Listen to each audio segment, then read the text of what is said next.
إبراهيم إنك حميد مجيد اللهم بارك على محمد وعلى آل محمد كما باركت على إبراهيم وعلى آل إبراهيم إنك حميد مجيد اللهم انفعنا بما علمتنا وعلمنا ما ينفعنا وزدنا علما رب اشرح لي صدري ويسر لي أمري واحلل عقدة من لساني يفقهوا قولي.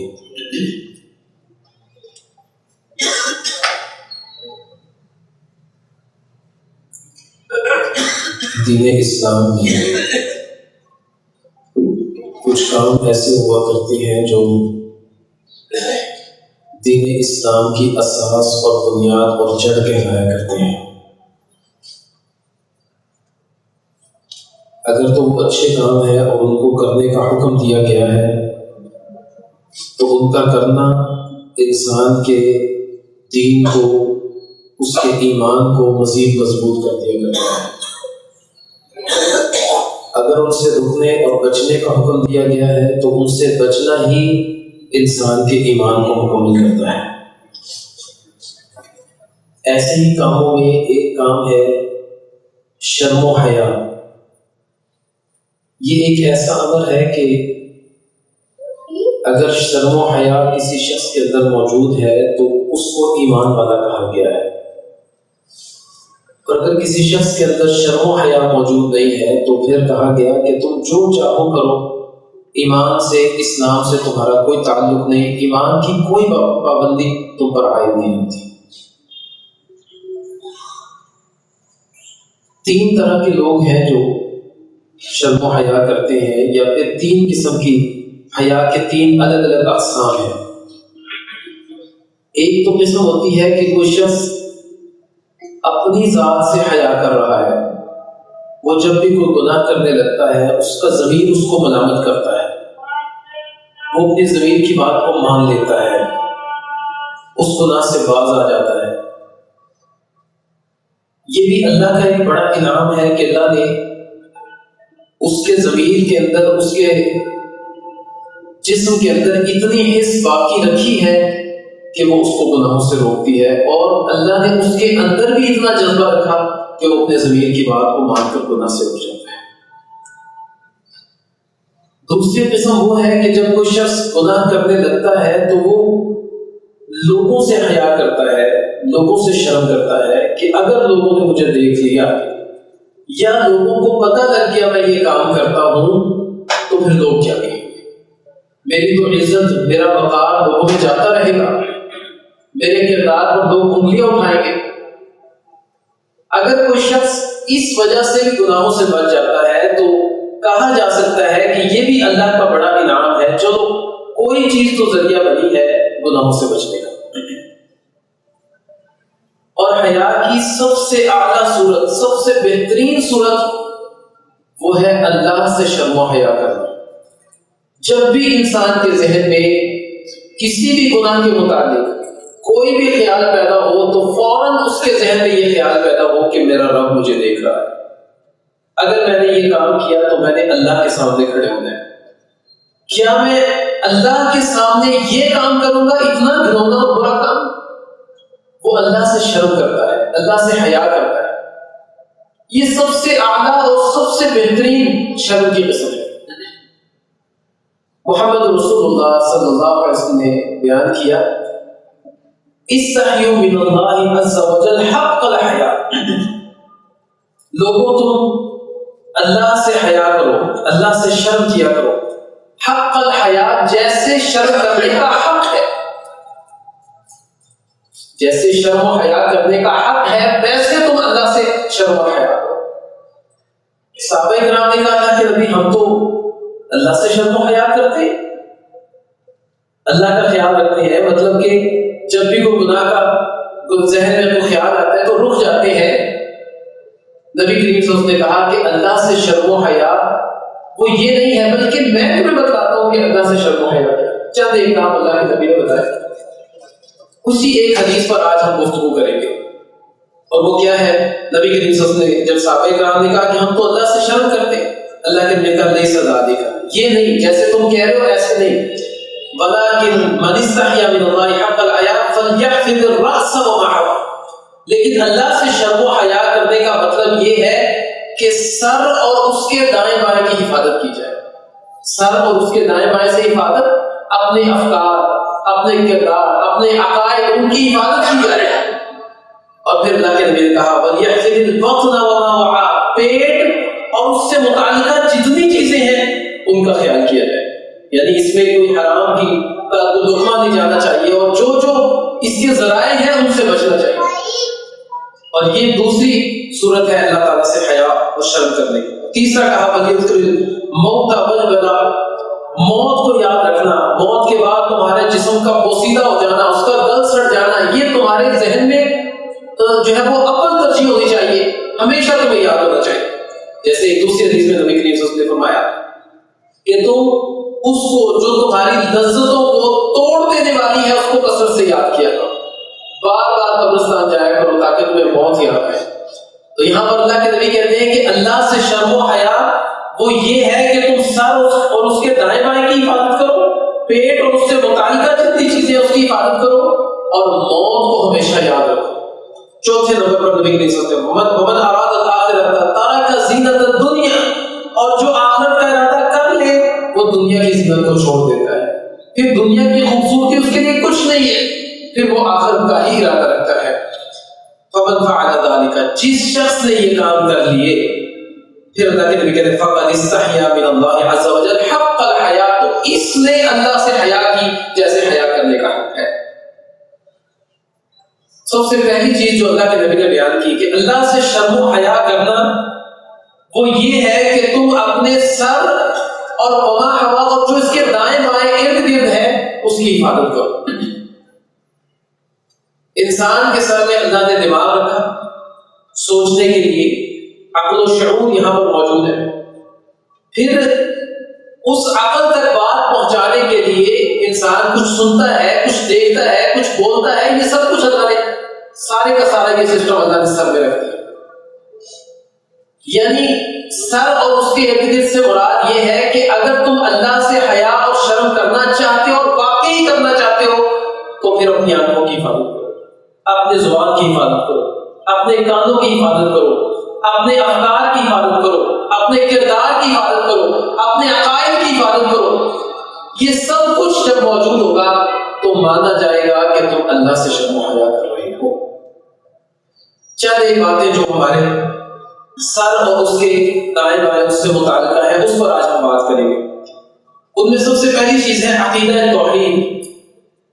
عقیدہ توحید ایک اللہ کے لیے سب کچھ کرنا، اللہ پر توکل و بھروسہ کرنا، اپنے ہر معاملے میں اللہ کو ہی اپنا مالک، خالق اور رازق ماننا.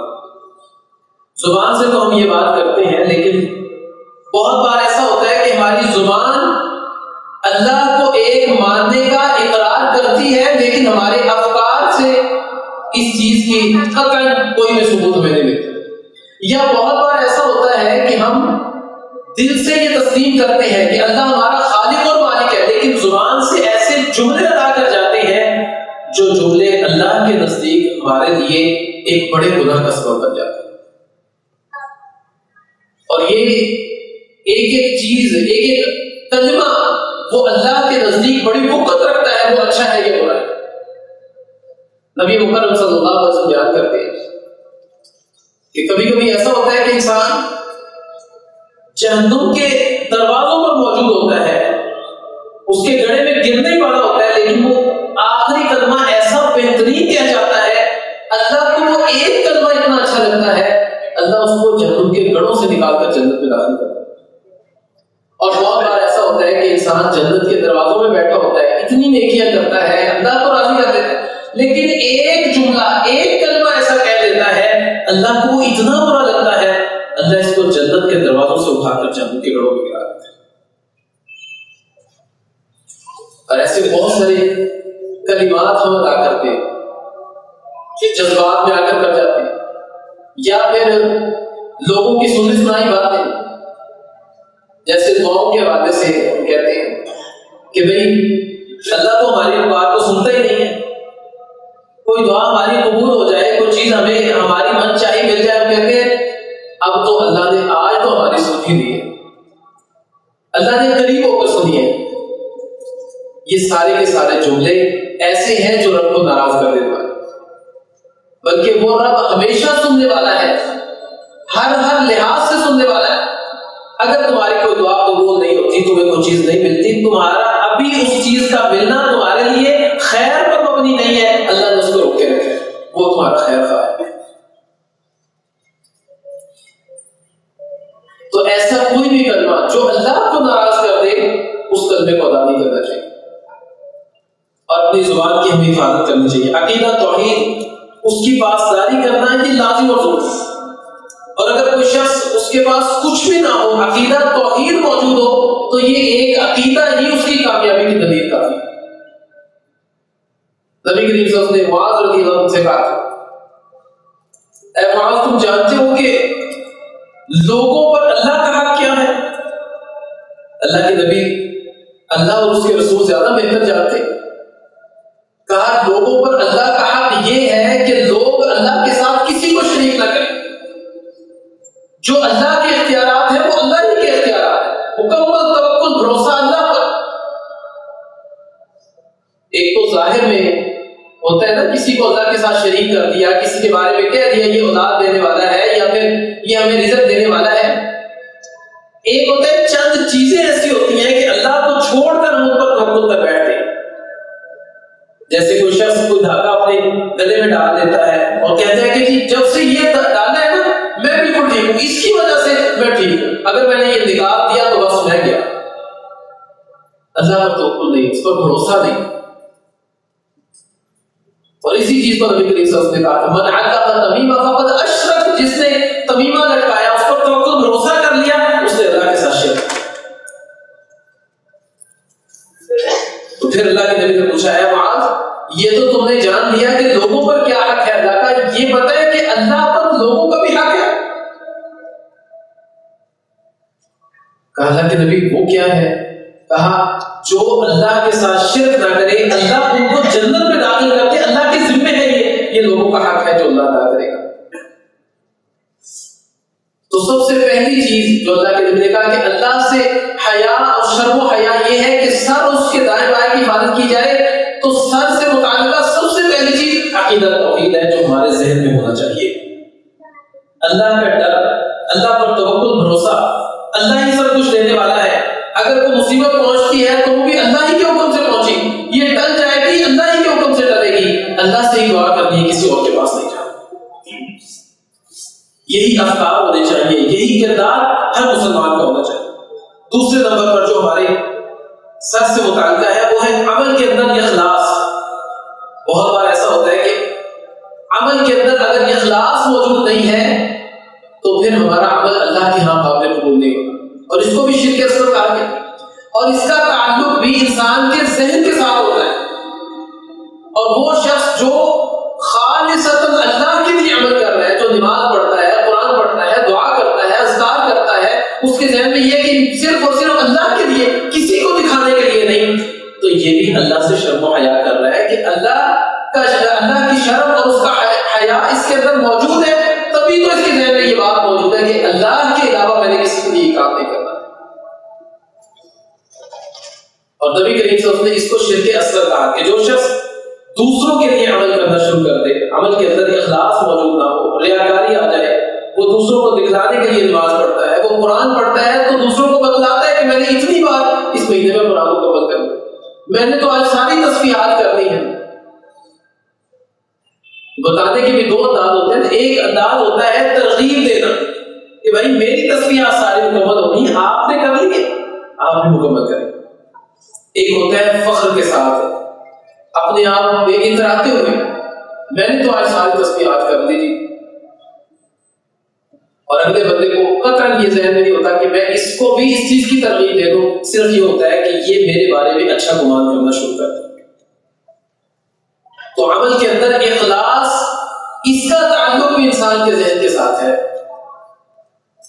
اور اللہ تعالیٰ سے شرم و حیا کو یہی ہے کہ عقیدے کے ساتھ ساتھ عمل کے اندر بھی انسان کی اخلاص ہونا چاہیے. اور اگر ریاکاری ہے تو ایسا شخص اللہ سے حیا نہیں کرتا. لیکن اللہ کے لیے نماز پڑھنی چاہیے. ایک شخص اللہ کی ذات جو ہر چیز پر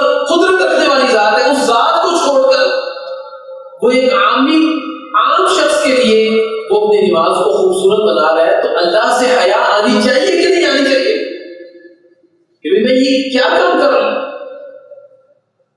اور جو خالصتاً اللہ کے لیے کام کرتا ہے تو یقیناً یہ اللہ سے شرم و حیا کر رہا ہے، اور اسی کا حکم نبی کریم صلی اللہ علیہ وسلم نے دیا ہے۔ تیسرے نمبر پر زبان کا درست استعمال، یہ بڑی اہم چیز ہے۔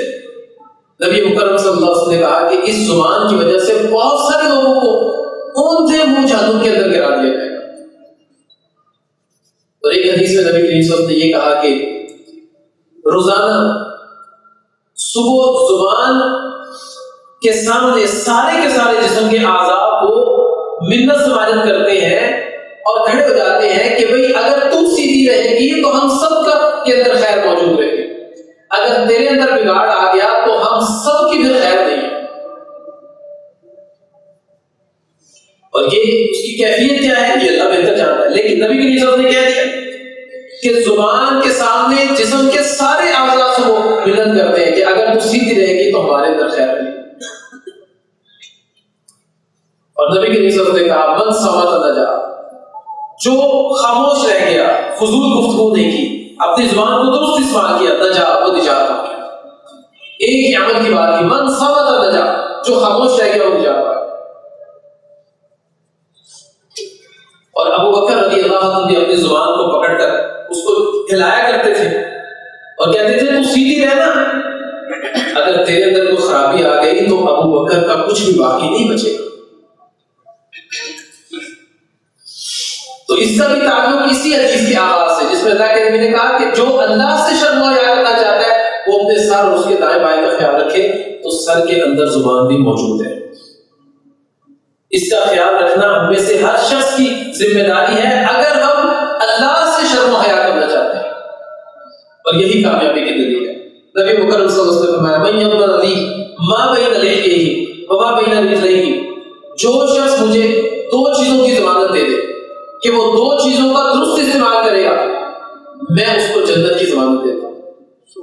کہا تم مجھے ضمانت دے دو کہ اپنے دو جبڑوں کے درمیان، یعنی جو زبان ہے وہ، اور دو ٹانگوں کے درمیان جو تمہاری شرمگاہ ہے، وہ ان دونوں کا تم درست استعمال کرو گے، اللہ کے نبی کہتے ہیں میں تمہیں ضمانت دیتا ہوں کہ میں تمہیں جنت دے دوں۔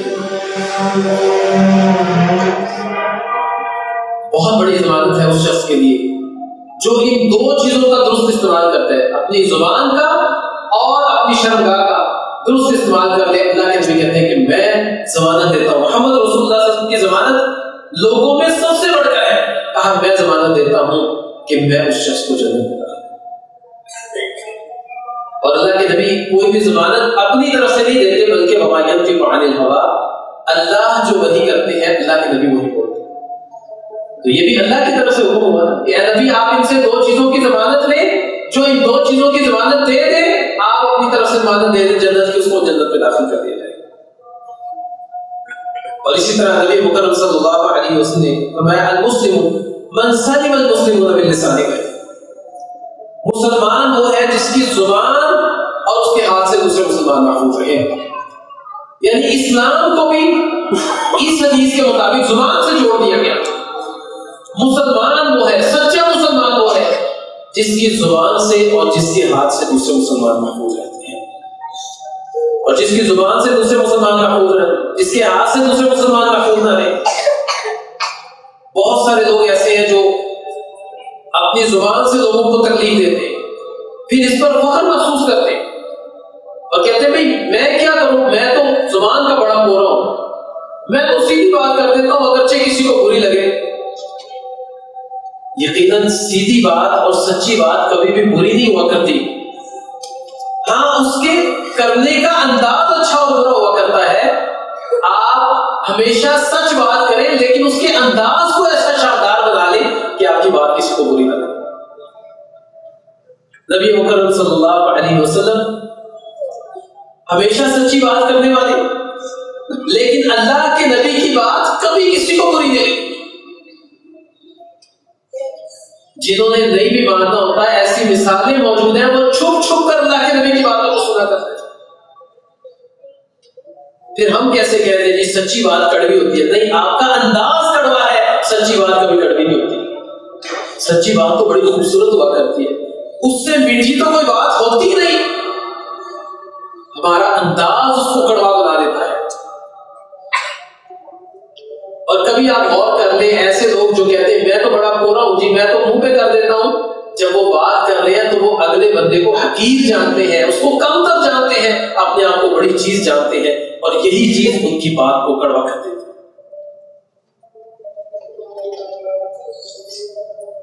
اور اس میں اچھے الفاظ اس کا چناؤ کرنا، اچھے انداز اس کو اختیار کرنا، یہ ہماری باتوں کے اندر خوبصورتی پیدا کرتے ہیں۔ اور اسی پہ تو نبی کریم صلی اللہ علیہ وسلم نے وہ حدیث جس میں اللہ کے نبی نے جنت اور اس کے بالا خانوں کی ضمانت دی ہے، شاندار بالا خانے اللہ کے نبی وہ کن کے لیے، اس میں پہلی چیز جو اللہ کے نبی نے بیان کی، کہا وہ بندہ جس کی گفتگو نرم ہے، جو اچھی گفتگو کرتا ہے، اس کی زبان سے کسی کو تکلیف نہیں پہنچتی، وہ بات کرتا ہے تو لوگوں کو فائدہ پہنچتا ہے۔ تو سچی بات کریں، ہمیشہ جھوٹ نہ بولے، سچی بات کریں، لیکن اس کے ساتھ ساتھ اپنے انداز کو بھی بہترین بنائیں۔ جیسے ایک بڑا مشہور واقعہ پہلے بھی شاید آپ لوگوں نے سن رکھا ہو، ایک بادشاہ کو خواب آیا تھا جس میں اس نے دیکھا کہ اس کے سارے دانت گر گئے۔ اس نے بڑے بڑے تعبیر کرنے والے لوگوں کو بلایا کہ اس خواب کی تعبیر کی جائے۔ سارے معبر جتنے بھی تعبیر کرنے والے تھے انہوں نے کہا کہ بھئی ہم اس کی تعبیر نہیں کرتے، یا تو ان کو سمجھ نہیں آئی، یا پھر انہوں نے اس کی سنگینی کو جانتے ہوئے کہ اگر بادشاہ کے سامنے انہوں نے غلط جملہ کہہ دیا تو پھر موقع خراب ہو۔ دو ایسے تھے جو بڑی سوچو بچار میں پڑے ہوئے تھے، کہا بھئی تمہیں ایک جگہ مجھے کچھ سمجھ آئی ہے، سمجھ وہ کیا ہے؟ کہا اس خواب کی تعبیر یہ ہے کہ آپ کی زندگی میں آپ کے سارے ہی گھر والے فوت ہو جائیں گے۔ بادشاہ نے کہا پکڑو اس کو جیل میں ڈالو، اس کی جرت کیسے ہوئی یہ بات کرنے؟ دوسرے سے پوچھا تو اس نے کہا کہ بڑا اچھا خواب ہے، بڑی خوش قسمتی آپ کے لیے۔ کہا وہ کیا؟ کہا آپ کے سارے رشتہ داروں میں سب سے زیادہ عمر آپ کی ہے، آپ بڑی لمبی عمر پائیں گے۔ کہا ہاں اس کو انعام دو۔ حالانکہ اگر غور کیا جائے ایک ہی بات ہے، بڑی لمبی عمر پائیں گے، رشتہ داروں میں سب سے زیادہ عمر آپ کی ہے، مطلب سارے رشتہ دار آپ کی زندگی میں فوت ہو۔ لیکن پہلے نے بات کے انداز کو اس طرح کیا کہ اس نے بادشاہ کو تکلیف دے دی اور سزا کا مستحق بنا، دوسرے نے اپنے انداز کو تبدیل کیا اور اس نے وہی بات نئے انداز سے کر کے بادشاہ سے انعامات سمجھ لی۔ تو اگر سچ بات کڑوی ہوتی تو پھر محمد رسول اللہ صلی اللہ علیہ وسلم کی ساری ہی باتیں سچی ہیں، پھر تو دین کڑوا ہوتا معاملہ نہیں۔ سچ بات سے زیادہ میٹھی بات کوئی نہیں ہے۔ ہاں ہمارے انداز کڑوے ہو جاتے ہیں، ہمارا گفتگو کرنے کا انداز جو ہے، ہمارا اخلاق جو ہے، وہ اس کے اندر بگاڑ پیدا کر دیتا ہے۔ تو اچھے الفاظ کا انتخاب، اچھے انداز کا انتخاب یہ بات کو مزید میٹھا کر دیتا ہے۔ تو اس لیے زبان کی حفاظت کرنا یہ ہر شخص کے لیے لازم اور ضروری ہے۔ نبی کریم صلی اللہ علیہ وسلم نے فرمایا رحم اللہ تعالیٰ اس شخص پر رحم کرے، تکلم فغنم، جس نے بات کی تو وہ سلامت رہے، یعنی بات کی، اچھی بات کی، غنیمت میں رہ گیا، اچھی بات کر کے اللہ سے اجر لے لیا۔ اور اگر اچھی بات نہیں آتی اوسکت فسلم، تو خاموش رہا تب بھی سلامت رہ گیا۔ اور یہ ایک سمجھدار بندے کی نشانی اللہ کے نبی نے اس حدیث میں بیان کی ہے کہ جو بولتا ہے تو اچھی بات کرتا ہے، اللہ سے اجر لے لیتا ہے۔ اگر اچھی بات نہیں آتی زبان پر تب بھی چپ رہتا ہے اور اس بات بری بات سے بچ کر تب بھی اللہ سے اجر لے لیتا ہے۔ تو اس لیے دماغ اور اس کے دائیں بائیں میں زبان ایک مین کردار ادا کرتی ہے، کیونکہ دماغ میں بھی جتنی بھی باتیں آئیں گی، جو بھی افکار آئیں گے، اس کا اظہار زبان کے ذریعے سے ہوگا۔ دل میں بھی کوئی بات آئے گی، اس کا اظہار زبان کے ذریعے سے ہوگا۔ اور جب تک اظہار نہیں ہوتا کسی چیز کا، تب تک اس چیز کو اللہ کے ہاں گناہ نہیں لکھا جاتا۔ تو جب عمل کے ذریعے سے اظہار ہو جائے، زبان کے ذریعے سے اظہار ہو جائے، تب لکھا جاتا ہے کہ اس نے گناہ کرتا ہے۔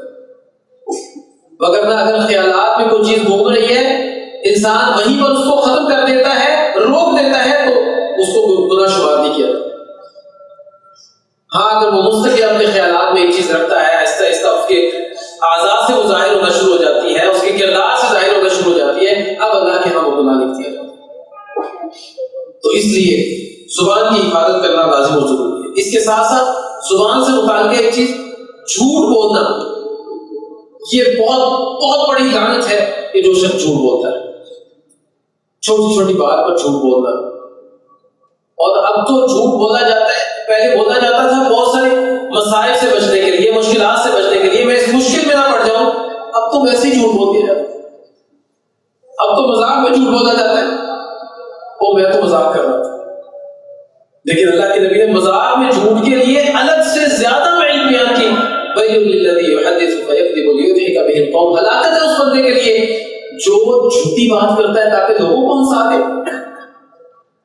اللہ کے نبی نے یہ بات کرنے کے بعد اس حدیث کے آخر میں کہا وَيْلٌ لَّهُ ثُمَّ وَيْلٌ لَّهُ، ہلاکت ہے پھر ہلاکت ہے ایسے بندے کے لیے، یہ جھوٹ بولتے ہیں تاکہ لوگوں کو ہنسائے۔ یہ ہمارے درمیان بہت زیادہ عام ہو چکا، تو اس لیے بھی ہمیں ان چیزوں سے اعتراض کرنا چاہیے، بچنا چاہیے۔ زبان سے متعلقہ ایک اور چیز جو ہمارے درمیان بڑی گردش کرتی ہے وہ غیبت ہے، کسی دوسرے کی عدم موجودگی میں اس کے خلاف گفتگو کرنا۔ ایک تو چیز یہ ہے نا کہ کسی شخص کو آپ کسی کی عیب کے بارے میں بتاتے ہیں اس لیے تاکہ وہ اس شخص سے بچ جائے۔ آپ کہتے ہیں کہ فلاں بندے کے اندر یہ عیب ہے، آپ اس کے ساتھ کام کر رہے ہیں، فلاں عیب اس کے اندر موجود ہے لہذا بچ جانا، یہ اصلاح ہے۔ ایک شخص کسی گھر میں رشتہ جوڑنا چاہتا ہے، آپ کو پتا ہے کہ وہاں پر یہ خرابی موجود ہے، آپ اس کو بتا دیتے ہیں یہ خرابی موجود ہے، باقی آپ اپنے معاملات کو دیکھیں، یہ اصلاح ہے۔ ایک ہے کہ آپ کا کوئی مقصد ہی نہیں ہے، آپ دو چار بندے بیٹھ جاتے ہیں، کسی دو بندے کے متعلق آپ شروع ہو جاتے ہیں، اس کے خلاف گفتگو کرنا شروع کر دیتے ہیں، اس کو غیبت کہا جاتا ہے۔ نبی مکرم صلی اللہ علیہ وسلم نے جب غیبت کے متعلق بیان کیا تو ایک شخص نے اللہ کے نبی سے کہا، اللہ کے نبی اگر ہم کسی شخص کی کوئی کمی کوتاہی بیان کر رہے ہیں وہ اس کے اندر موجود ہے، ایک بندے کو ہم برا کہہ رہے ہیں، جھوٹا کہہ رہے ہیں یا چور کہہ رہے ہیں، وہ واقعی چور ہے، تو پھر یہ بھی گناہ ہوگا۔ اللہ کے نبی نے کہا اسی کو تو غیبت کہتے ہیں، اگر وہ اس کو چور کہہ رہے ہیں وہ چور نہیں ہے تب تو اس پر الزام لگا رہے ہو، تب تو بہتان لگایا جا رہا ہے، یہی تو غیبت ہے۔ آپ اس کی اصلاح کر دیں اس کے سامنے۔ اور قرآن کیا کہتے ہیں کہ تم ایک دوسرے کی غیبت نہ کرو، وَلَا يَغْتَبْ بَعْضُكُمْ بَعْضًا، تمہارے بعض دوسروں کی غیبت نہ کرے۔ أَيُحِبُّ أَحَدُكُمْ أَن يَأْكُلَ لَحْمَ أَخِيهِ مَيْتًا فَكَرِهْتُمُوهُ، کیا تم میں سے کوئی شخص یہ پسند کرتا ہے کہ اس کا بھائی مردہ حالت میں اس کے سامنے پڑا ہو اور اس کا گوشت نوچ کر کھا؟ یقیناً تم پسند نہیں کرتے۔ اور یہ مثال اس لیے بھی دی گئی ہے کہ ایک شخص کو اپنی عزت، اپنے وقار کو بنانے کے لیے ساری زندگی لگ جاتی ہے بسا اوقات، لیکن آپ وہ جو چار لوگوں میں اس نے اپنی عزت بنائی ہے، آپ بیٹھ کر اس کے خلاف گفتگو کر کے اس کی عزت کو تار تار کرتے ہو، مطلب قتل کر دیا آپ نے، مار دیا اس کو۔ اور صرف قتل ہی نہیں کیا آپ نے، آپ اس کی برائی جو کر رہے ہیں، اس کے گوشت کو نوچ رہے ہیں، اس کو کھا رہے ہیں۔ اور یہ قرآن کہتا ہے أَيُحِبُّ أَحَدُكُمْ أَن يَأْكُلَ لَحْمَ أَخِيهِ مَيْتًا فَكَرِهْتُمُوهُ، تم اس کو ناپسند کرتے ہو۔ یقیناً اگر تم اس چیز کو ناپسند کرتے ہو تو اس کو بھی ناپسند کرو کہ تم اپنے بھائی کے خلاف گفتگو کرو۔ اور غیبت اسی کو کہا جاتا ہے، ذکرک اخاک بما یکرہ، اپنے بھائی کے متعلق ایسی بات کرنا کہ اگر تم اس کی موجودگی میں وہ بات کرو تو تمہارے بھائی کو اچھا نہ لگے، اس کے پیٹھ پیچھے سے وہ بات کرو۔ اس کا بھی بڑا گہرا تعلق ہے زبان کے ساتھ، بلکہ ایک حدیث میں آتا ہے نبی مکرم صلی اللہ علیہ وسلم جا رہے ہیں، آپ اپنے گھوڑے پر بیٹھے، دو قبریں آتی ہیں، گھوڑے نے بلکنا شروع کر دیا، نبی کریم صلی اللہ علیہ وسلم نے کہا ان دونوں قبروں والوں کو عذاب ہو رہا ہے، اور کسی بڑی وجہ سے عذاب نہیں ہو رہا، مطلب وہ ایسی وجوہات ہیں جو تمہارے درمیان تم اس کو بڑا نہیں محسوس کرتے، وگرنہ اللہ کے نزدیک تو وہ بڑا گناہ ہے تبھی عذاب ہو رہا ہے، تم اس کو معمولی سمجھتے ہو۔ اور وہ کیا ہے؟ کہا ایک غیبت کرتا تھا اور دوسرا پیشاب کے چھینٹوں سے نہیں بچتا تھا۔ ان دونوں کو عذاب ہو رہا ہے۔ اور پھر اللہ کے نبی نے ایک درخت کی ٹہنی لی اور اس کو آدھا آدھا توڑا اور دونوں قبروں پر لگا دیا اور کہا کہ امید کرتا ہوں کہ جب تک یہ ٹہنی خشک نہیں ہوگی تب تک ان کے عذاب میں تخفیف ہوگی۔ بہرحال اس حدیث میں ایک قبر والے کو عذاب ہو رہا ہے، وجہ یہ غیبت، چغلی کیا کرتا تھا۔ اس کا تعلق بھی ہماری زبان سے ہی ہے۔ تو ایسا شخص جو اللہ سے شرم و حیا کرنا چاہتا ہے، جو شرم و حیا کی سب سے بہترین صورت ہے کہ اللہ سے شرم کی جائے، تو اللہ کے نبی کہتے ہیں اپنے سر اور اس کے دائیں بائیں کی حفاظت کریں۔ تو سر اور اس کے دائیں بائیں سے متعلقہ چند ایک چیزیں ہم نے اس خطبے میں ان کو سنا، چند مزید اس کے بارے میں بات کریں گے، اور اس کے بعد اسی حدیث کا اگلا حصہ جو پیٹ اور اس سے متعلقہ جو چیزیں ہیں ان کا خیال کرنا، یہ بھی اللہ سے شرم و حیا کرنے کے مترادف ہے، اس پر بھی ہم بات کریں گے۔ اللہ تعالیٰ سے دعا ہے اللہ تعالیٰ کرنے کی توفیق عطا فرمائے۔ اقول قولی ھذا واستغفر۔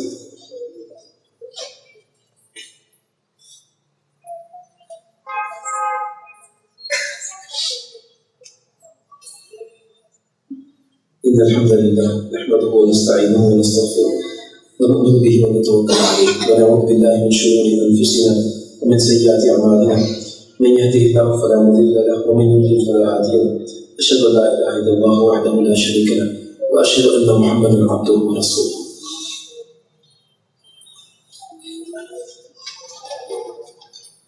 غیبت سے متعلقہ ایک چیز یہ بھی ہوتی ہے کہ جو شخص کسی کی غیبت کرتا ہے نا، کسی کی برائی کے پیچھے لگ جاتا ہے اور وہ ہمیشہ اس کی ٹو میں رہتا ہے، وہ دیکھتا ہے کہ کہیں یہ کوئی برا کام کرے اور میں لوگوں کے درمیان اس کی تشہیر کر دوں۔ کسی کی جاسوسی کرنا، اس کی ٹو میں لگے رہنا، اس کی برائی کو تلاش کرنے کے لیے اللہ کے نبی نے اس سے منع کیا ہے۔ قرآن بھی کہتا ہے وَلَا تَجَسَّسُوا، ایک دوسرے کی جاسوسی نہ کرو، بلکہ ایک حدیث تو اس کی سنگینی کو خوب بیان کرتی ہے، جس میں نبی کریم صلی اللہ علیہ وسلم نے فرمایا کہ تم اپنے بھائیوں کی ٹو میں نہ لگ جاؤ، ان کی برائی کو تلاش کرنے نہ لگ جاؤ۔ جو بندہ اپنے بھائی کی ٹو میں لگ جاتا ہے، اس کی جاسوسی میں لگ جاتا ہے، اس کی برائی کو تلاش کرنا شروع کر دیتا ہے، کہاں یہ برا کام کرے اور میں اس کو ذلیل کر دوں، تو اللہ کے نبی کہتے ہیں کہ اللہ خود اس کی ٹو میں لگ جاتا ہے۔ اور پھر اللہ کے نبی نے کہا کہ جس کی ٹو میں، جس کے پیچھے اللہ لگ جائے، اللہ پھر اس کو اس کے اپنے گھر میں رسوا کر دیتا ہے۔ یہ الفاظ ہیں محمد رسول اللہ صلی اللہ علیہ وسلم۔ تو اس انتظار میں رہنا ہے کہ جس بندے سے تھوڑی سی خار ہو گئی، کہاں یہ کوئی برا کام کرے اور میں اس برائی کو، اس غلطی کو پکڑ لوں اور میں لوگوں کو بتانا شروع کر دوں، یہ درست نہیں۔ ہمیشہ اپنی اصلاح کی فکر کریں، اپنے آپ کو درست کریں۔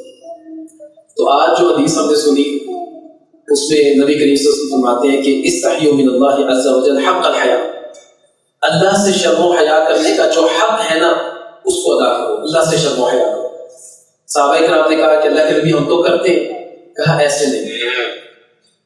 اور اس کا پہلا حصہ آج ہم نے سنا کہ اللہ کے نبی نے کہا اللہ سے شرم و حیا یہ ہے کہ سر اور اس سے متعلقہ جتنی چیزیں ہیں ان کا خیال کیا جائے۔ تو یہ پہلا حصہ تھا، اس سے اگلا حصہ انشاءاللہ ہم اگلے خطبے میں سنیں گے۔ اور یہ ہم میں سے ہر شخص کے لیے لازم و ضروری ہے کہ اللہ سے شرم و حیا کی جائے۔ جو شخص اللہ سے شرم و حیا نہ کرے، بتائیں پھر اور کس سے شرم و حیا کرے گا؟ پھر تو کوئی نہیں رہ گیا جس سے شرم و حیا کی۔ وہ رب جو ہمیشہ ہمیں دیکھتا ہے، وہ ہمارے ایک ایک حرکت کو جاننے والا ہے، ہم ہمیشہ اس کی نگرانی میں ہیں، یقیناً ہمیں اس سے شرم و حیا کرنا چاہیے۔